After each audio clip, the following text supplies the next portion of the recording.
Hello, everyone. Welcome to this Google Hangout. Hello, I'm Sigita from Self-Development School in Lithuania, and today I'm online with international entrepreneur, coach, and business mentor, Edmeades. Well, as you may know, Eric will be coming to Lithuania on the 8th of September. And we thought it would be a very good idea to get an interview with him, so we can get some ideas of what to expect from the event in Vilnius. So before we start the interview, I would say some words about him, because I'm really excited, because it will be the first time Eric comes to Vilnius, and actually there are so many experienced and professional mentors and coaches who come to Lithuania and who are available here. So I think, well, Eric actually is a practical businessman. He has more than 20 years experience in business and marketing. So he's not one of the typical speakers that we usually see on stages. So he has real business. And well, he started a lot of businesses, bought and sold companies in different kind of industries. For example, well, some kind of industries like mobile computing, like medical training, like movies, like special effects studio, something like that. I think Eric will tell more about this. So really, I'm really excited to welcome Eric to this interview, and I'm sure you will get useful information here and you will have a great time here. So before that, I would also like to ask you to be active and to give questions. If you have any questions, you just write down it on the chat, and we'll try to notice them and to answer in the process. So Eric, welcome. Thank you so much. I'm really glad that we're doing this, and you're absolutely right. If people write comments into us, then I'm happy to take live questions from people. One thing that everyone should know is the way Google Hangouts work is that we run on a little bit of a delay. So what I'm saying right now, you're going to hear it, maybe 30 seconds later. So if we say something and ask for feedback from you, it might take a while for you to hear that question. So don't wait for us to ask for questions. If you've got anything at all, you can write them in immediately, and we'll start noticing them on the side.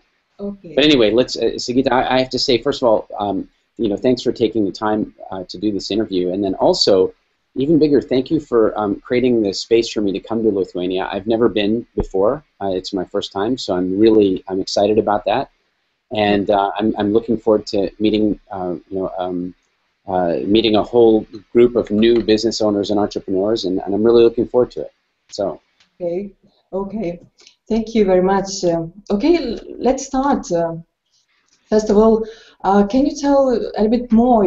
You come from Canada, and what you've been doing in Europe recently? Well, funny, I was actually born in South Africa originally, and my parents moved to Canada when I was small, so I grew up in Canada. And many years ago, like I want to say 17 or so years ago, I moved to England. And I moved to England, and shortly after moving there, I started my first company in England, and I lived in England for about 10 years. And I lived in Ireland for a year. And then after I sold that business, I really, I realized something about having a business, and that was that, well, here's what happened. I got invited to speak at a business conference. And I'd never done any speaking really before, maybe a little bit of speaking about health and nutrition, some things that I'm interested in. But I got invited to speak at a business conference, and I enjoyed it so much. And what I enjoyed most about it was that after being in business for, I think, almost 10 years in my company, I'd forgotten what it was like in the early days. I'd forgotten what it was like to be struggling and to, when things are difficult. And so when I was meeting with all these entrepreneurs, it reminded me what that was like, and it made me, I guess I felt like responsible to say, hey, you know what? some of the success that I achieved in business, I achieved because other people helped me.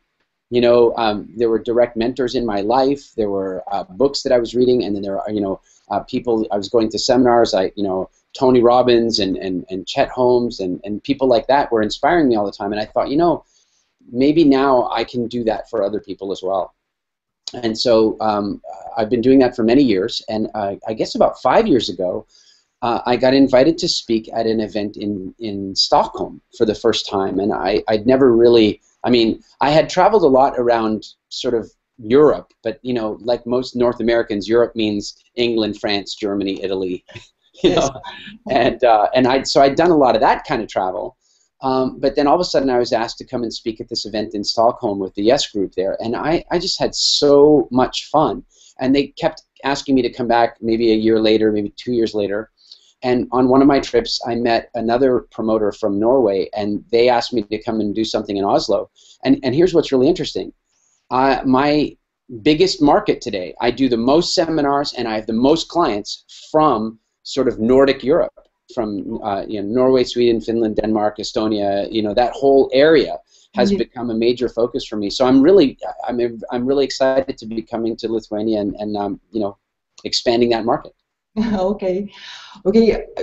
Actually, we know that you had a very successful workshop of business freedom in Tallinn a couple months ago. Yeah. Actually, I know that you are coming back to Tallinn in September. Yes. And we actually received very good recommendations from our partners in Tallinn. That's why. Actually, we decided to invite you as well. So I know that some people even come back for the second time to listen to you, to hear you again. So can you describe, well, my question will be, can you describe the typical person who has to be in your seminar? I mean, whom I should tell that, well, you have to be there, it's necessary to be there. Sure. Well, you know, when I come to Lithuania, I think that if anybody is already self-employed, or they're thinking about starting a company, or they own a company, you know, really anybody thinking about being a business owner or already a business owner, I think is going to get a lot of value out of being there, and I'd like to meet them. Yeah, those are most of the people that I speak to. I often will speak at corporates and do, you know, work with customer service and, you know, that sort of stuff. But I'm really, my favorite audiences, my favorite people to connect with are people that already are business owners, or maybe self-employed, or that are thinking of making the jump from being an employee to being a business owner. Okay. So you're going to talk about business freedom. Yes. Can you shortly explain what I can. It's very simple, and I think, you know, if you talk to your you know, most of your customers, or if you talk to most people who have a business and you say, why did you start a business? And they'll tell you that usually the reason they started the business was that they believed that being a business owner would give them more freedom, more power, and it would give them more money. And then it doesn't always work like that. And you know, what happens for a lot of people is they have a job, and they don't like their job, or they don't like their boss, or, you know, something, and so they quit their job and they say, now I'm going to be a business owner, I'm going to have freedom and money. And here's the sad reality, is that most businesses will fail. So that's scary. And then even the ones that don't fail, many times the only reason they don't fail is that they're spending so much time working. They're working very, very hard. They're not paying themselves very much money, and they're under a lot of stress. And so what business freedom is recognizing that as you build your business, there are different levels of freedom that you can create in your life. And one of those levels of freedom is owning a company that doesn't own you. Owning a company that doesn't need you to be there every minute, or even every day, or even every week. You know, I own companies today, and I have owned companies in the past where, as a matter of fact, one of my companies in California, it employs, depending on how production is at any given time, but say somewhere between, you know, 15 people and 50 people, depending on how busy we are on given projects. And I visited that company once in the whole year of 2013. That's because that company has got to a place where it doesn't need me anymore. It needs other people, but it doesn't need me. And so one of my big goals with people is to teach them how to make the transition from being self-employed. And by self-employed, what I mean is that you are your own boss. You have to be there. Your company needs you. And making the transition from that to true business ownership, which is where you have freedom, where you go to work because you love it. You go to work because you want to be there. And I'll tell you, there's lots of reasons for wanting your life to be like that. I mean, one is, obviously, it's nicer. You know, if you don't have to be there, it means you can take more time for yourself, more time for your family, more time for your health, more time for your community. I mean, there's lots of reasons to have freedom. There's lots of them. There's another one, though, and that is that, you know, when you think about what they now call law of attraction, or, you know, the movie The Secret, that sort of thing, well, if you really think about how to create attraction, it's very simple. The way to create attraction is to be attractive. And so what I mean by that is that if you meet two business owners and one of them is stressed out and they're working too many hours and it's really hard work, and they're doing lots of jobs inside their company that they hate. You know, like maybe they're a creative entrepreneur and they're having to do the accounts work and they hate it. Or maybe, you know, and so if you have one entrepreneur that has a life like that, and then you meet the other entrepreneur, and they've set their business up so the only things they do every day are things they love doing. So again, if they're a creative entrepreneur, they're designing new business plans, they're creating new marketing materials, they're just having fun. Well, which one is more attractive? Yeah. And so that's another big reason for having business freedom, is that when you have really good business freedom, it's easier to get people to come and work for you. They stay for longer. People are more likely to invest. Customers want to spend more money. Suppliers are nicer to deal with. Bankers are better. In every way, the more freedom you have, the more power you have in your business, the easier business gets. It's like an unfair exponential bonus of having freedom in your business. Yeah, okay. Actually, I can say that the first person I sold the ticket to your workshop was my boss, because when he first read this short description, he said, "Oh my God, it's all about me. I'm gonna come there." Well, and you know what part of the problem is that nobody's really taught us that it doesn't have to be that way. You know, it's kind of like, oh, we just think that's how business is. Business is all about hard work and sacrifice, and because nobody teaches us that it's different than that, we just fall into that pattern and we assume that's how it is. And what I'm really here to do is to show people it doesn't have to be that way. Life is short. Life is short, and frankly, you know, whatever mission people think they have in life, whatever you think your life's purpose is, let me just add one thing. It's also to have fun.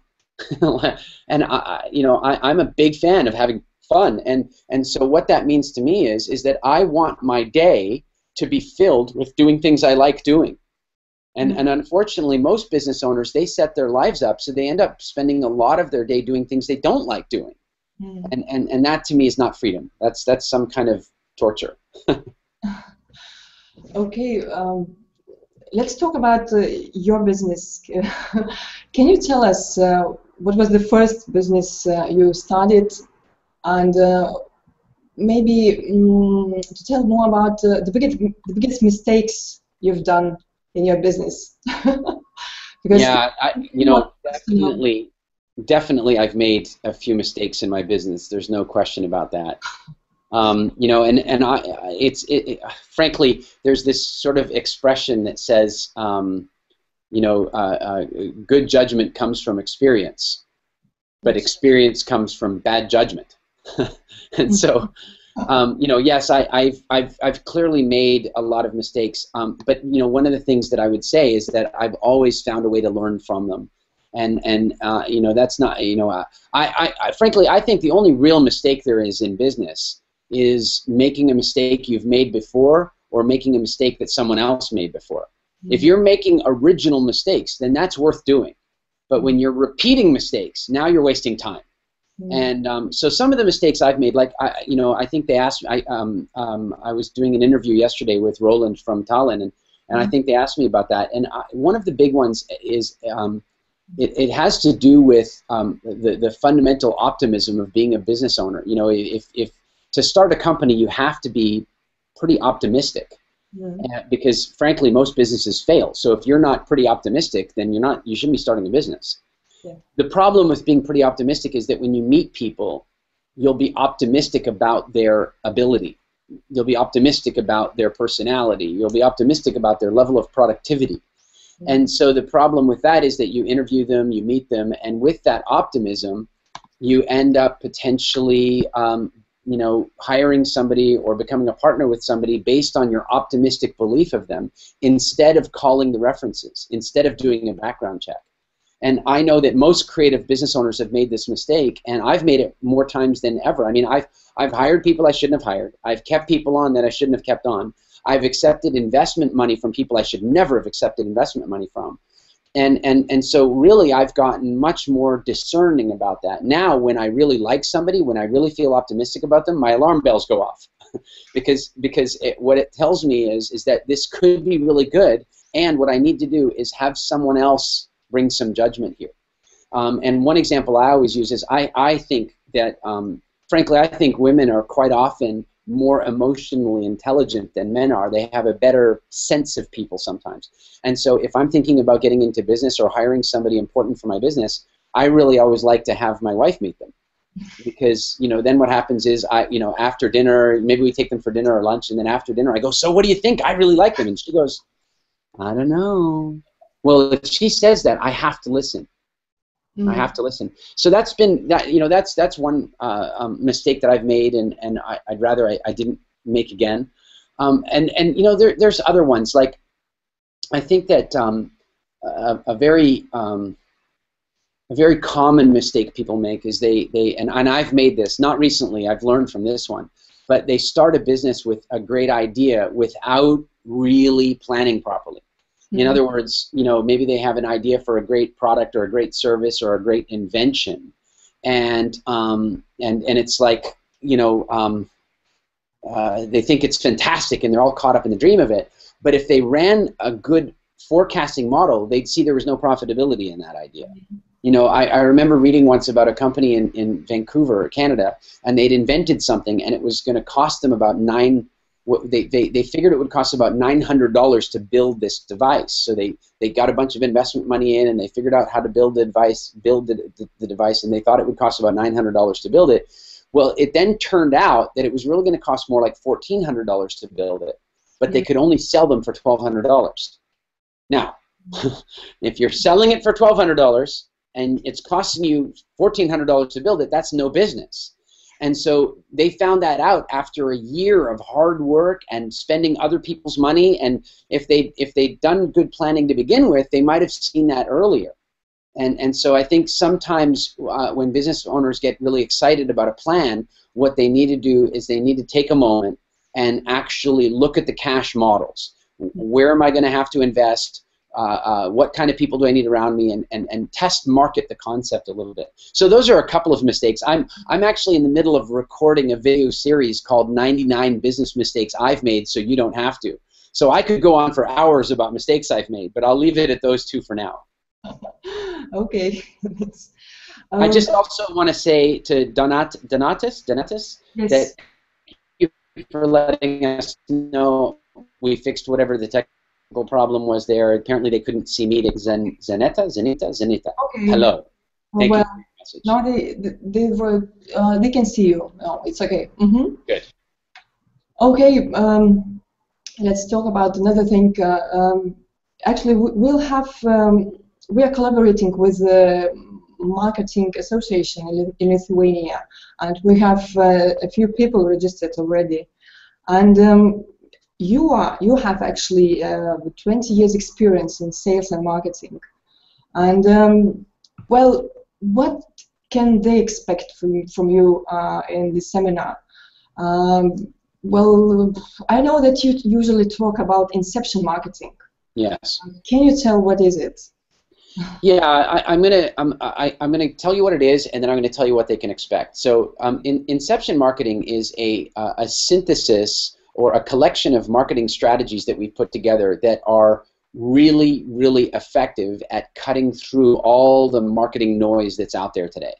So, you know, these days, one of the reasons that marketing has become so difficult is that everybody is trying to sell something all the time. And so one of the things that we really put together here is a way of breaking through that noise and being able to get people's message out despite the noise. And that means saving a lot of money on your marketing, because instead of just spending more money to create more exposure, we get more strategic about how to create that exposure. The reason it's called Inception marketing is that the English word Inception, it basically means the beginning. So, you know, the inception of an idea is the beginning of that idea, and the inception of a new business is the beginning of that business. What Inception marketing is about creating marketing campaigns that are so good that they don't look like marketing. They're so attractive that people want to consume them, read them, watch them, listen to them, and so on. And that they're so strategically designed that the prospect has the inception of the desire to buy. So in other words, they realize that they want to buy your product or service, but it feels like it was their own idea. Now, the old model of selling, you know, like from the 80s, you know, the American 80s model of selling is all push, push, push, push, push, pressure, pressure, pressure, pressure. And what I would say is that the funny thing about pressure is that anytime you apply pressure, there's equal resistance, always. Yes. If you're pushing against the wall with 10 pounds of pressure, the wall's pushing back with 10 pounds of pressure. Well, the same is true with prospects. The more you pressure them, the more they can pressure back. And what we want to do is use a model that's much more based on traction and pulling. And so using what we call an Inception will allow them to come to the realization that the product or service that you're promoting is a good idea. And as long as they feel like that was their own idea, then it's a much more compelling feeling than if you told them to do it. So, for example, one of the things that I'll do when I come to Lithuania, I'm going to show you a very interesting market statistic, and that is that really at any point in time in the market, there's a very small percentage, say 3, 4, 5% of the market, that's buying whatever you're selling. So if you're selling cellular phones, 3% of people are buying them. If you're selling cars, 3% of people are buying. If you're selling houses, 3% of people are buying. It's this strange, and I'll show you this because when we have the audience there, I'll ask, and you'll see 3% are buying this, 3% are buying that. Once I've done that, I'm then going to tell an inceptive story. So an inceptive story is a fun, engaging, educational, interesting story. I'm going to tell a story that people will love to hear. And then at the end of the story, I'm going to ask how many people want to buy a particular product or service. And I'll tell you right now, it will be at least 50% instead of 3%.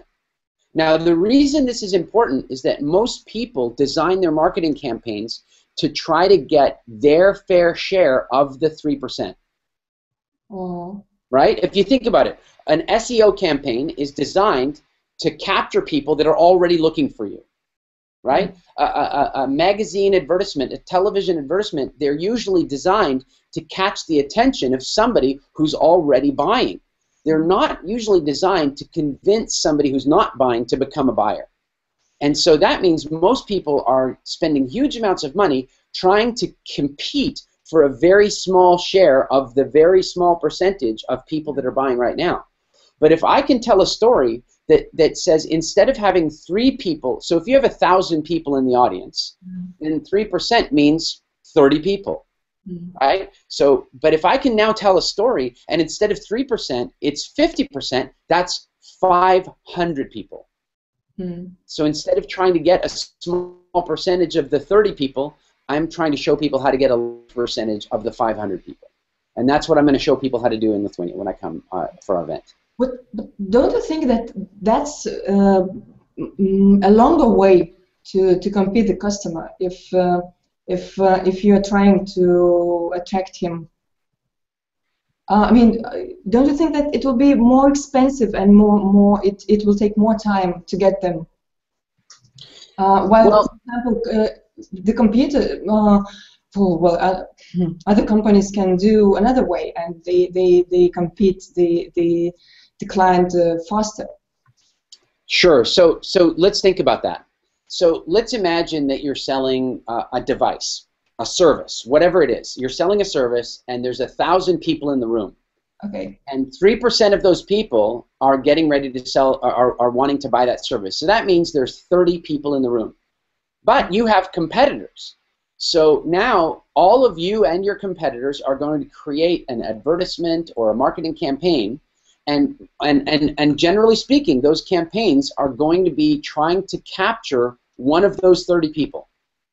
Right? The campaign is not designed to capture the other 970 people because they're not buying. We're trying to get the buyers. So yes, on the surface it might feel faster because you put up your poster that says, special offer, I have the service. And there's 30 people in the room looking for that service. So they come and talk to you. Except your competitor right next to you says, wait, I have that service too. And I'll do it cheaper. And then you're like, oh my God, I have to lower my price. And then I have to lower my price. And that's what marketing is like these days. I'm saying, let them have those 30 people. Let them have those 30 people. I'm going to show you how to create an inceptive campaign that will open up 500 new people. And those 500 new people are not worried about the price because they haven't been shopping. They're worried about the fact that you're the one that created the education for them, that you're the one that gave them the idea. And so there's going to be more loyalty for you than those other 30 people who are just trying to get the best deal they can. Okay, clear. It's going to be fun, believe me, it is. Well, what's really neat about this talk is that the very first time I was asked to do this particular talk that I'm going to be doing in Lithuania, what happened is that I got, about 2 years ago, I got a phone call from one of Tony Robbins' people, and they asked me if I would come and teach business and marketing at Tony's business mastery programs. And I, of course, I mean, Tony's one of my favorite people on earth, and so I was like, I'm in, I'll do it. And it was only supposed to be for one event because they had a last-minute cancellation. But then the event went so well that they then booked me for a whole year of events. Here was the one problem I had, is that I had used all these marketing principles in my own companies and in my clients' companies and in companies where I was an employee, but I'd never taught them to somebody. Teaching is very different than doing. I don't know if you know the expression, those who can't do teach. Well, one of the reasons for that is the people who can do stuff don't often understand how they're doing it. They just kind of have like unconscious competence. They do it. Well, when Tony asked me to teach it, I had to break it down into steps. I had to make it teachable. And so that's what we ended up doing. And every single event that I did for him, I found better and better, with his help and with help from his team, better and better ways of teaching the material. And so what we're going to be doing in Lithuania is a very, very powerful, very practical lesson. People will get very, very good results. In fact, I did this talk in Helsinki about 9 months ago, and then 6 months later, 3 months ago, I was back in Helsinki. And one of the participants walked up to me before the talk started, walked right up to me, and he says, Eric, I was at your talk in Helsinki, and I used the things that you taught. Now, I want to say something here. He didn't come to one of my workshops. He didn't hire me as a consultant. He just came to the same talk that I'm doing in Lithuania. And he walks up to me and he says, Eric, I used the things you taught me in that talk, and I added 100,000 euros profit to my company in the last 6 months. So we're going to be doing some very real things. Okay, so you answered actually to the question about what to expect from the workshop for marketers, for example. Okay. Well, I have another question about marketing. It's very interesting to me. How do you see the future marketing? The tendencies. People are curious. They come to such kind of seminars. They attend them to get new ideas, to get the tendencies, to see how others do. So, can you tell some words about it? Yeah, for sure. So first of all, there's a very important thing to remember. Right now, people feel like television advertising is dead. Radio is dead. Magazine is dead. Even internet is dead. Everything doesn't work anymore. That's how people are feeling sometimes about marketing. It just doesn't work anymore. I spend all this money, I create all this energy, but I can't, nothing works anymore. Here's the really good news. The mediums have not stopped working. The message did. And so for the people who can come and learn about that, they're going to be able to take new types of messages and put them into old mediums and create phenomenal results. This is what we're talking about. So when you talk about the future of marketing, I'll tell you the future. The future is there will be ever more ways to reach people. There'll be more and more mediums, mobile, different types of mobile devices. They'll be projecting on buildings one day. They'll have drones flying in the sky with advertisements. I mean, there's a million different ways that the people will try to reach customers. Here's the good news. Most of them will try to reach customers, only the 3%. When we learn how to use inceptive campaigns, what we're going to do is, it doesn't matter whether we're using a magazine or a radio or a television or internet or email or whatever it is, or standing on stage or speaking at a conference or going to a trade show.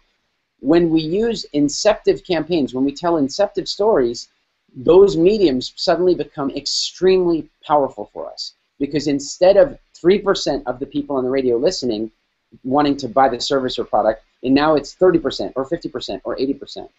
And so I think the future of marketing is technology will keep running away with it. And here's more future. People will get better and better and better at ignoring it. That's really what's going on. People are just getting better and better at ignoring marketing. And so what we're going to have to constantly do is stay psychologically one step ahead of that ignoring filter and figure out how always to engage them, educate them, and give them value. And I'll give you one very good example of this. As I was refining how to teach this marketing model, I was getting ready to speak at one of Tony's events in Las Vegas, to Business Mastery, the biggest event they do. There, I don't know, 2,000 more people there, I don't know. And I was getting ready to go do my presentation, and one of the women that worked for Tony, she was running a division of marketing consultants, and she saw the way I was going to teach the program, and she freaked out. I mean, she was angry. I'm not kidding you, she was yelling at me. This is right before I'm going on stage. She was really, really angry. So I couldn't understand why.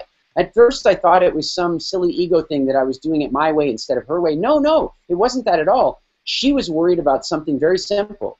She thought that I was teaching it so well that people wouldn't need to buy any more consulting services.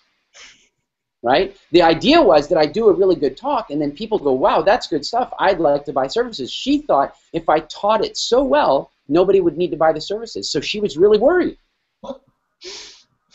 I ended up doing my talk, and one of the other speakers as well. We were both speaking on the same platform about marketing and business and so on. We ended up doing almost $3 million worth of sales by giving value. And so the future of marketing is going to get easier and easier and easier for those of us who understand that marketing needs to be psychologically strategic, and it's going to get harder and harder and harder for all the people that are just competing for the 3%. Okay. Okay. Oh, another question that I have. Sure. Well, what was your mentor?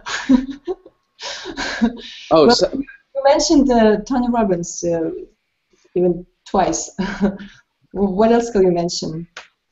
yeah, so I mean, obviously, Tony's been a mentor of mine for a long time, and I'm consider myself lucky to call him a friend and to know him personally. But even 20 years before that, he was having a big influence on my life. Some of the other mentors that have had a big impact on me would include Michael Gerber, who wrote the book The E-Myth, and Chet Holmes, who really added a lot of depth to my understanding of marketing, and as well as Jay Abraham. In the business world, I think my favorite mentor would be Richard Branson, and he has just been somebody that I've admired for as long as I've known about him. And if he writes something, I read it. He puts out a book, I write. If he writes on his blog, I'm there. And I think he really influenced me very heavily. Luckily, I was living in England when I had my first company, so that's how I really got to understand who he was and what he was about, and what he built with Virgin. And I consider myself very lucky that I got to meet him. I wish I knew him personally. I did get to meet him once, and it was nice to be able to share with him, the impact that he'd had on me in my business. And then also I've had a number of coaches and mentors that I've hired over the years that have helped me to transition through different levels of my business and through different personal issues and so on. So I'm a very big fan of making original mistakes. And if I can learn from my mentor's mistakes first, that'll save me a lot of time. Yeah, for us also. Okay, another question is, well, you also talk about business icebergs during your seminar. Will you talk about it in Lithuania? And what is Yeah, I can. I can, and partly what will happen in Lithuania is that as I get to know the audience, because our workshop's going to be interactive, I'll be taking questions and that sort of thing, so we probably will end up talking about what we call business icebergs. But let me explain to everybody now. I mean, a business iceberg is a metaphor, a way of explaining a certain set of events that can happen in industry, in business. And really what it means is that some change comes along, and that change is either a big threat to your business or maybe even to your entire industry. So this could mean a change in the economy, a change in technology, a change from a competitor, a change in legislation. Any number of these things could come along and cause a significant interruption to somebody's business or somebody's company or somebody's entire industry. So I remember, for example, when I was, I don't know, 17 or 18 years old, I went to a record store to buy an album. And when I got there, I saw CDs for the first time, and I had no idea what a CD was. It didn't matter to me. I bought my album and I left the store. But over the next 6 months, CDs would completely replace albums. Like, bam.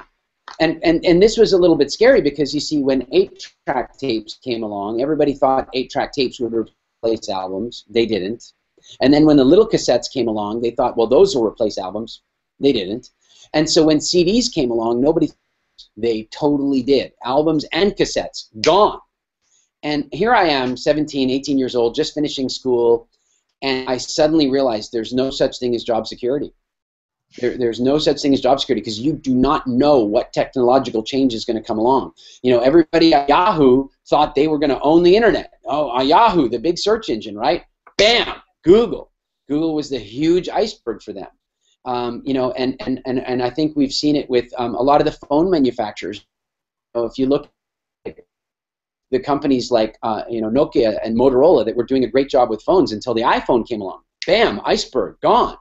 And so one of the things that we do in our workshops is we spend a great deal of time with our clients identifying potential business icebergs and then creating plans for what they might do if they happen.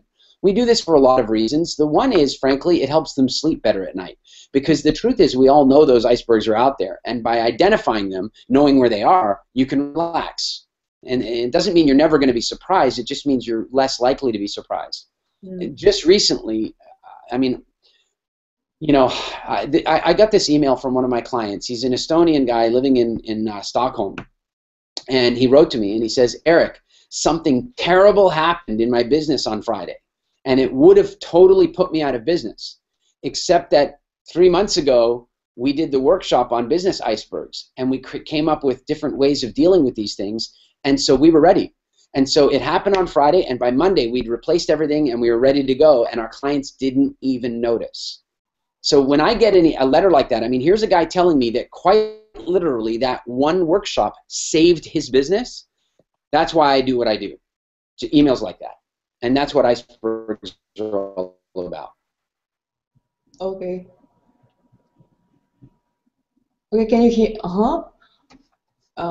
It stopped a little bit. Oh, I think I lost the sound from it, but you're back now. Yeah, that's okay.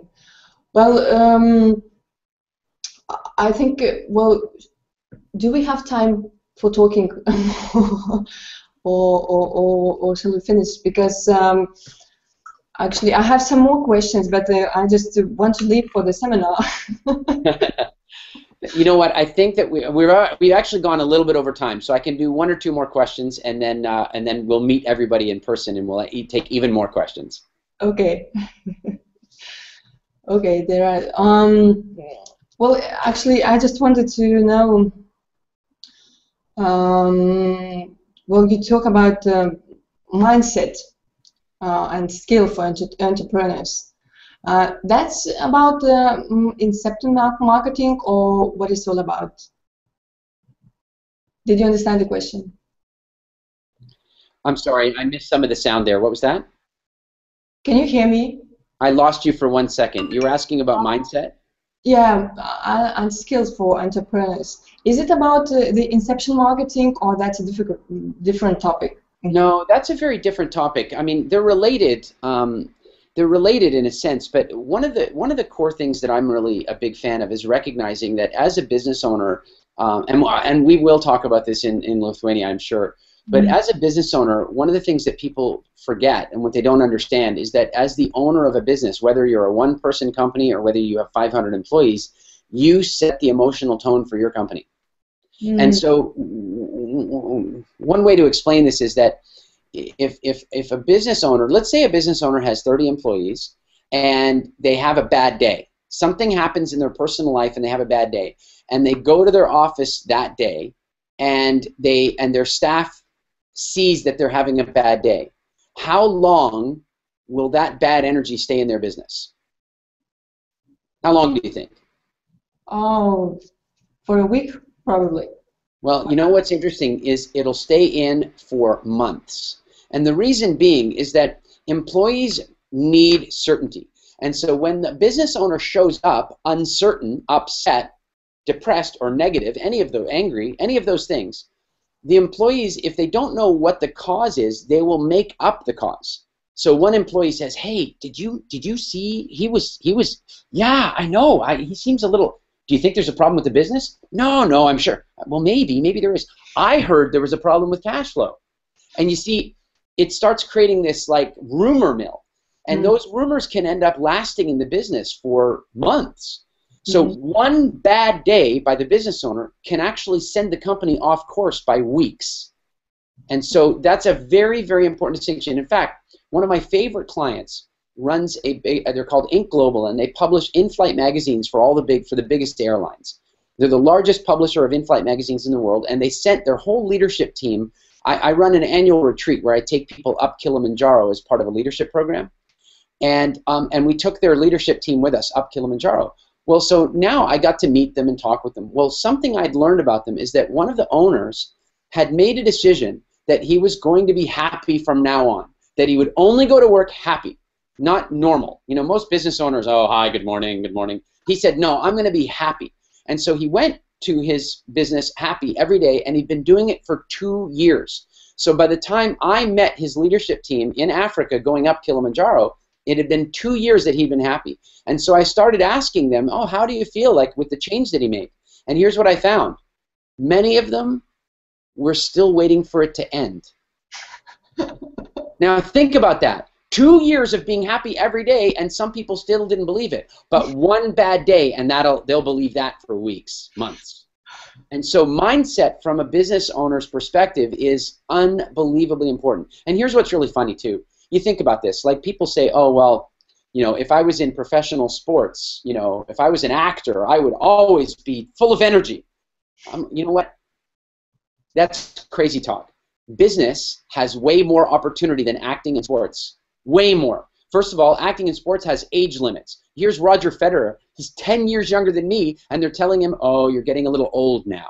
You know, there's limits. In entrepreneurship, Colonel Sanders started Kentucky Fried Chicken after he retired because he didn't have enough money.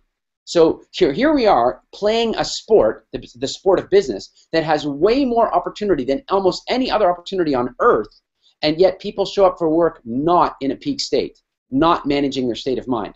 Mindset as an entrepreneur is everything. And I think that's a good place for us to end, except I did see Tarius here ask. Yes, we have a question. I lost my screen. I'm going to come. Tarius says, is direct selling still a powerful marketing and sales tool? Tarius, absolutely it is. There's no question. We will talk about this in more detail in Lithuania, so definitely come for that. But one of the things I want to say is direct selling, which is, let's talk about what direct selling is. On the phone, in a video call, in person, at a conference, at a trade show, standing on stage and speaking to people. All of those are models of direct selling.